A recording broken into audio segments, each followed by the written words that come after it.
Pertama, bersyukur kita pada Allah Subhanahu Wa Taala kerana dengan limpah keizinannya pada kita semua pada malam ini dapat bersama dalam majlis jamuan rakyat, dan di samping kita memberikan sedikit maklumat untuk dikongsi bersama bukan sahaja kepada masyarakat di dalam Dun Selim, tetapi saya percaya bahawa yang di luar daripada Dun Selim di seluruh pelosok negara kita juga mau mendengar maklumat-maklumat untuk dikongsi bersama, sebab semua orang resah gelisah sekarang ni. Apa nak jadi negara kita ini? Saya terkejut lah, saya duduk fikir-fikir tadi ni lah. Betul-betul lah P.Ramlee ni habaq lama dah. Negara kita ni betul-betul negara musang berjenggot. P.Ramlee bagi tahu lama dah. Tuan dengar dialog Saadiah dengan apa Mufti lah, janggut lah. Janggut ni kau ulama apa lah.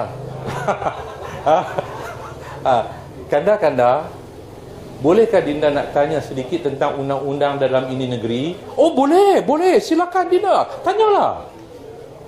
Bagaimana Kanda kalau seorang lelaki masuk ke dalam rumah seorang perempuan yang suaminya tidak ada di rumah? Oh, itu salah besar. Harakah kata tak kuarantin tu salah besar, berdosa. Jadi habis Kanda pun salah lah.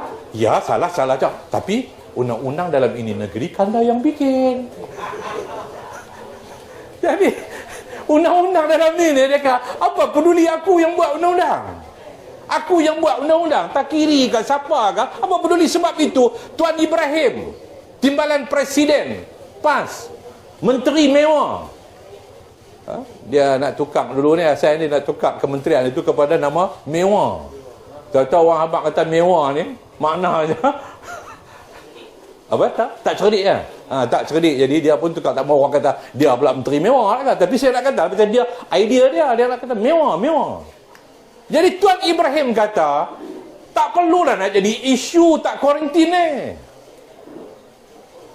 Tak, ni menteri ni tuan-tuan, menteri walaupun dia tak jaga hal ehwal agama, tapi menteri, dua-dua orang menteri ni reti agama, reti ayat Quran, reti hadis Nabi. Menteri di Ghana, di island tu haram sepatah ayat Quran, alif bata pun tak tahu.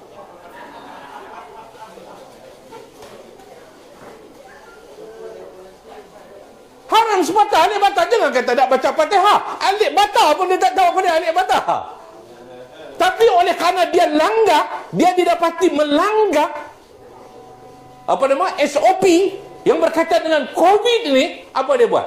Dia bukan bagi balik, dia bukan pulangkan gaji 4 bulan, 5 bulan, 6 bulan, tak. Dia pulang balik jawatan itu kepada yang berhak. Dia letak jawatan.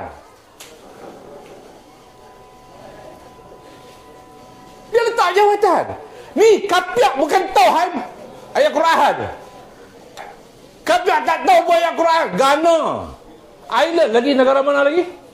Menteri-menteri New Zealand, dia pun bukan roti ayat Quran. Haram sebatah habuk pun tak tahu. Yang ni dia bukan haram sebatah habuk, tak tahu. Duk bagi kuliah merata. Di ustaz-ustaz ni. Tak kiri ke Tuan Ibrahim ke? Tak kiri tu ni tuan-tuan kata, apa ni tak kiri tu? Sebarang takir. Dia tu orang sebarang takir. Jadi dia gelaklah nama dia Khairuddin At-Takiri. Khairuddin daripada sebarang takir. Jadi bunyi Arab. Diarabkan. Nah, saya nak ajak ni kepada ahli-ahli PAS, kepada masyarakat, kepada golongan agama dalam negara kita, mufti, pegawai agama, para imam. Takkanlah kita nak biarkan golongan seperti ini, menteri seperti ini mencemar nama baik golongan agama. Bagi saya, perbuatan di golongan agama, kenyataan takiri, kenyataan Tuan Ibrahim ni mencemar nama baik agama, mencemar nama baik institusi golongan agama. Apa? Institusi ulama. Memalukan. Cerdik P.Ramlee ni beritahu rupanya selepas berapa puluh tahun menggamak musang berjanggut tu, ada lagi musang berjanggut musim ni. Ada lagi Musa menyanggut jadi menteri. Dulu Musa menyanggut jadi apa? Dia mufti apa? Atau mufti ya? Qadhi ya? Ha? Qadhi nikah kahwin. Qadhi nikah kahwin. Yang ni jadi menteri. Jadi menteri. Mereka mempermainkan Quran, mempermainkan hadis Nabi. Tak, saya cukup kecewa bila Tuan Ibrahim kata tak sepatut jadi isu, bukan ada lahir kluster Khairuddin. Bukan soal ada kluster tak ada kluster. Bukan ini soal kepatuhan. Masa dia langgam tu, dia tahu ke kata dia tak ada apa? Dia pun tak tahu, tak? Sebab bila dibuat ujian tak ada, okey, negatif. Maknanya patutnya kena balik dalam tempoh 14 hari. Lepas tu dalam tempoh hari yang ke-13, kalau tak silap saya, hari ke-13 baru buat ujian, barulah dia tahu kata dia okey. Saya dipahamkan hampir 10 program dia hadir dalam tempoh daripada dia balik. Antaranya apa dia? Hadir Parlimen 13 pasal nak mengundi, nak buang speaker. Nak mengundi, nak buang speaker tu dia hadir. Kita pun tak tahu masa tu, kita bukan tahu lagi kata dia balik daripada Turki. Masa tu siapa boleh mengesahkan bahawa dia tidak positif? Maknanya negatif. Maknanya siapa boleh mengesah? Tak. Apa jadi kalau pada waktu itu tiba-tiba benda tu ada kat dia, keluar pada waktu itu benda yang virus tu, habis satu parlimen. Dia pergi ke program-program di Terengganu, dia pergi ke program-program di lain tempat. Saya dipahamkan hampir 10 program dia hadir. Apa yang jadi? Kalau pada kehadiran program tersebut dia membawa virus. Sebab masa dia pergi tu belum dikonfirm oleh doktor yang kata dia betul-betul negatif. Tak ada.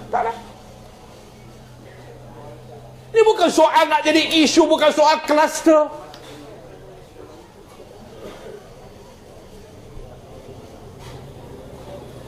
Tuan-tuan, sebab itu kalau kita melihat keadaan negara kita ni, betul-betul kita berhadapan dengan kepimpinan yang hipokrit politik, kemunafikan politik, berlagak sebagai seorang alim, bercakap dengan ayat Quran, berhujah dengan hadis Nabi, nak meyakinkan masyarakat. Kononnya tidak akan mereka itu betul untuk tebuk atap, untuk rampas kuasa.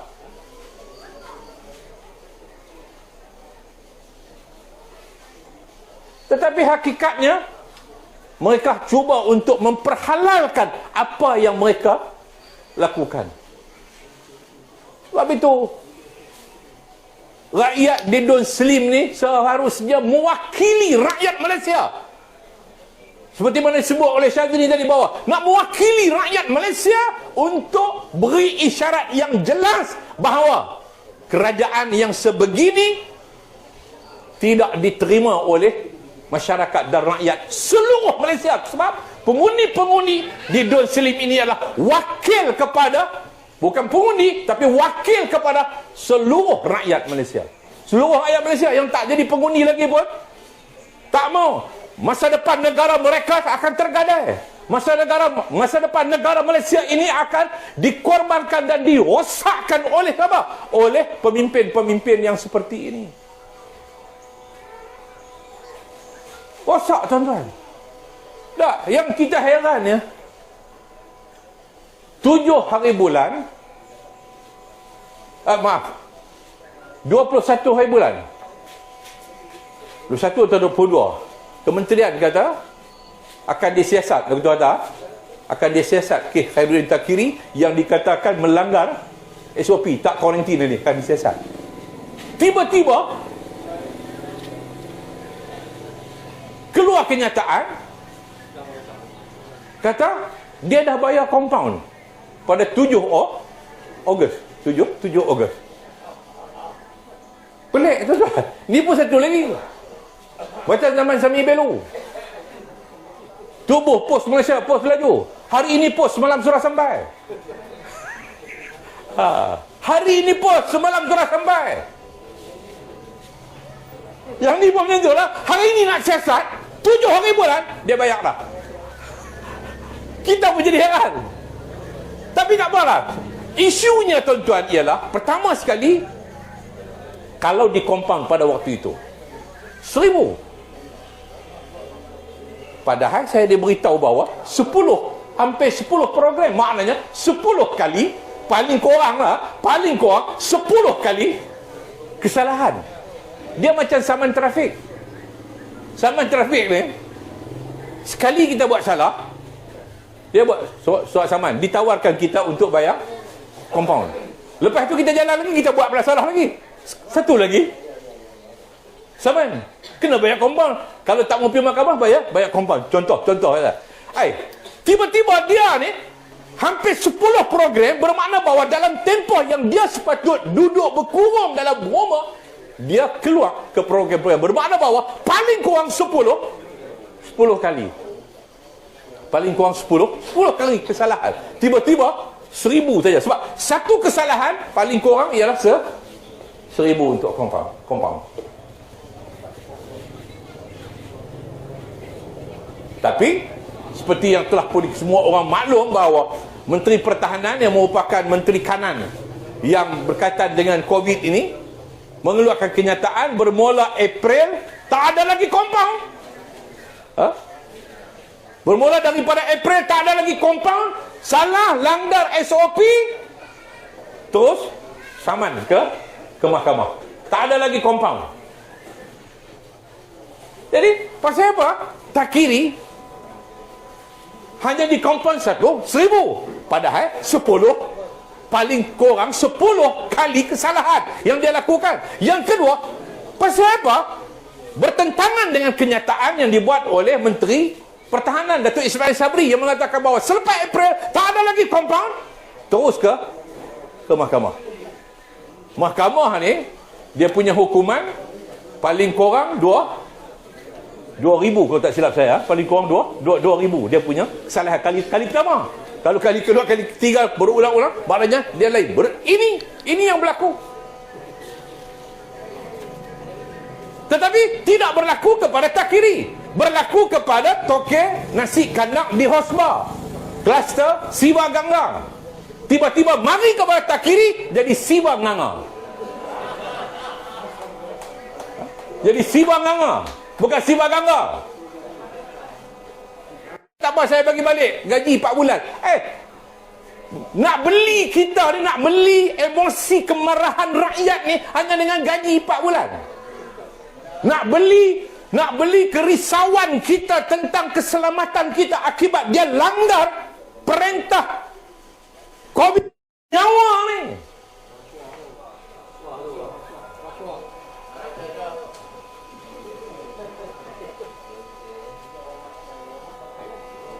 Ini suatu yang tak seharusnya berlaku dalam negara kita. Saya tak tahulah sama ada Perdana Menteri masih nak kekalkan Takiri ini sebagai seorang menteri. Saya bukan soal dengki kerana dia jadi menteri, dah. Ini soal imej negara kita. Dunia gelap, dunia ketawa. Integriti, keamanan, kejujuran. Orang gelap. Malam ni sekejap lagi kita habis lagi, kita buat gelak berjamaah. Kita gelak berjamaah malam ni. Memalukan. Bagi saya bahawa memalukan. Tak, dia minta maaf. Ya tak apalah, dia minta maaf. Semua orang minta maaf. Haji Saleh, apa nama Hosma tu, dia meminta maaf. Makcik apa tu seorang tu, yang kena sampai 8,000, Haji Saleh 12,000, 5 bulan. Makcik tu 1 hari penjara, RM8,000. Dia pun minta maaf, dia mengaku salah. Di mahkamah dia mengaku salah. Okey, Takiri nak mengaku salah, nak minta maaf. Okey, mengaku salah di mahkamah. Setuju tak? Oh, ada di mahkamah.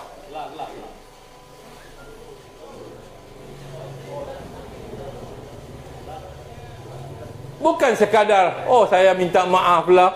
Sebelum tu tak nak minta maaf, tunggu Kementerian Kesihatan punya kenyataan. Dia kata tunggu kenyataan daripada Kementerian Kesihatan. Orang minta komen, dia kata tunggu Kementerian Kesihatan sebelum itu.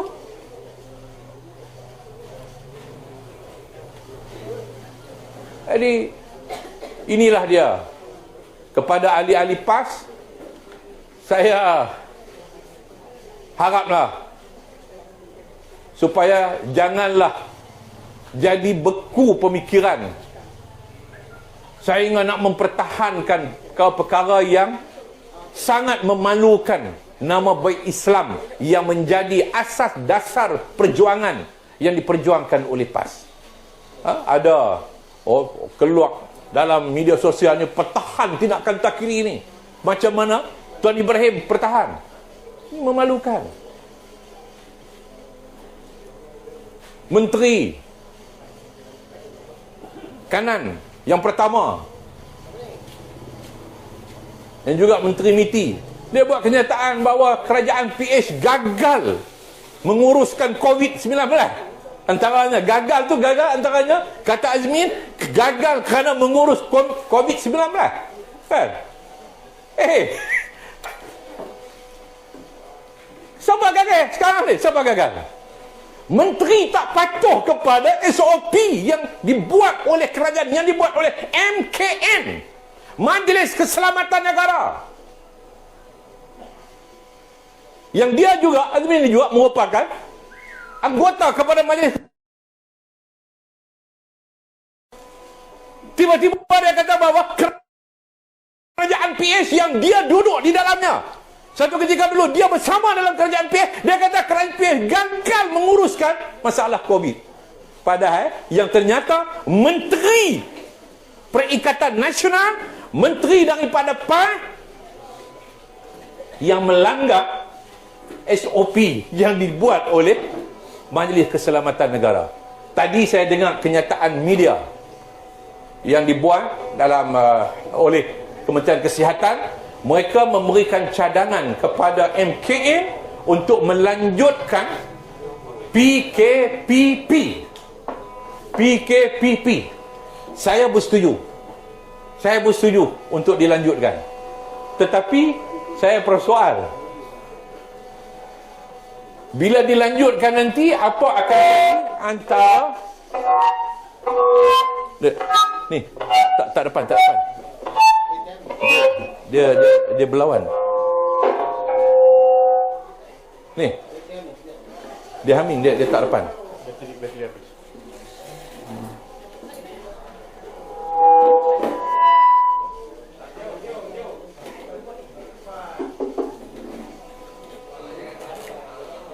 Boleh. Saya bersetuju untuk dilanjutkan PKPP. Saya bersetuju cadangan Kementerian Kesihatan. Tapi soalannya ialah, apakah nanti dari segi penguatkuasaannya, seperti mana apa yang berlaku penguasaannya, apakah akan berlaku unsur antara dua darjat, antara Eskadarisman dengan P. Ramlee?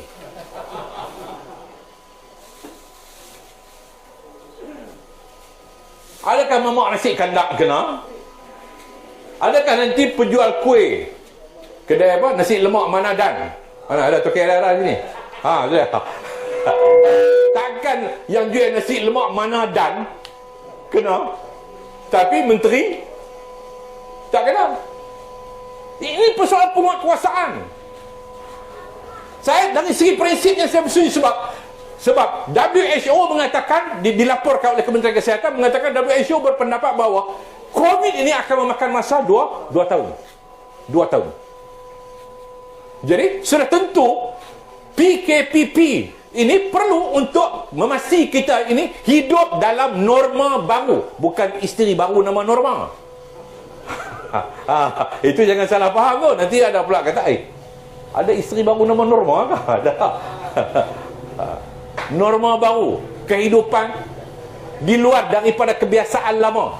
Di luar daripada kebiasaan lama. Kebiasaan lama bersalam pakai, apa dengar? Kebiasaan baru, suap penumbuk. Kalau dulu suap penumbuk, dia buat penendang balik. Sekarang ni salam penumbuk. Tu imam pun salam penumbuk. Norma baru, orang kata norma baru. Saya pun tak tahu main mana. Salam pakai penumbuk ni. Satu kaedah. Padahal cukuplah takat di dada ni, tak payahlah suruh penumbuk. Nanti silap hari bulan orang tak faham. Suruh penumbuk, dia sinting kain dia buah penendang lah. Kata hang korang ajak hang buah penumbuk aku. Jadi bagi saya bahawa saya tidak ada masalah untuk nak dilanjutkan PKPP. Tidak ada masalah. Tetapi persoalannya nanti ialah bagaimana dengan pengurusan. Sebab itu kita boleh bersetuju untuk lanjut PKPP ni, tapi dengan syarat beberapa orang menteri ni mesti dilucutkan. Kalau nak suruh rakyat taat, ya semua kita kena taat, semua kita kena patuh, semua kita kena ikut SOP.